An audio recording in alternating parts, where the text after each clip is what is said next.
The Director of Region 6 Health Service clears the air about a report published in the newspaper recently. Details in this report.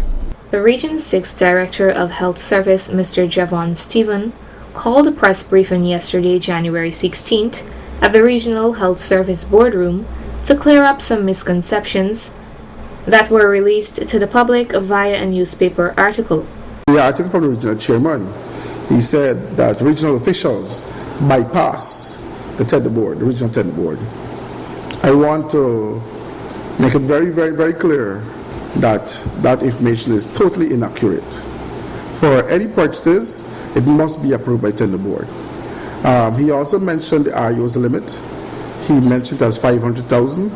I don't know which procurement procedure the regional chairman is looking at, but the RU limit for purchase is $250,000. Mr. Stephen pointed out a few of the items that were purchased by the health service, and he highlighted the price difference. This is the Respiron tablets.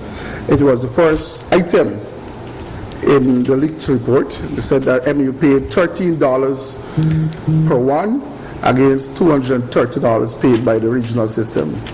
Regional purchase based on emergency need, and we will have to pay the retail prices for what we need.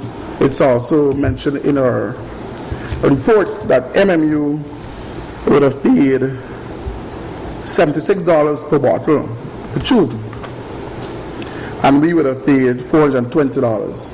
At all pharmacies locally, this is not cheaper than $460. I sent it yesterday in a clandestine manner. Some persons to do some purchasing for me. All these items you see on the table was purchased by me yesterday. So verify these information. So we have the item here, and I have some of the bills here that would indicate that it's not less than $460 at any pharmacy, but the region paid $420. Calls to a person like Punai Pharmacy and also pharmacy in Georgetown would indicate to the public that hydrocortisone cream at $420 per one is a very good price. You have to be purchasing gloves. You purchase gloves, sometimes you purchase today at $4,000 a box.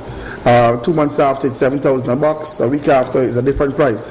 And based on the demand, the price fluctuates. But for surgical gloves, we paid $5,200. Additionally, Mr. Stephen concluded by reiterating, the regional chairman also mentioned that we are not purchasing from local suppliers. I don't know what he terms local, but most of our all of our suppliers are local suppliers. Some are right here in East Berbice Quarantine, and some are from Georgetown. The chairman, in his capacity, my friend David Armagon, is misleading the general public by saying that we as regional officials would have bypassed all measures as relates to the regional tender board. That isn't the truth, and I'm here to state the facts that it isn't so. According to Mr. Stephen, all purchases that are made have to pass through the Regional Tender Board for approval so that funds can be released to pay the suppliers. Narima Ali, Channel 8 News.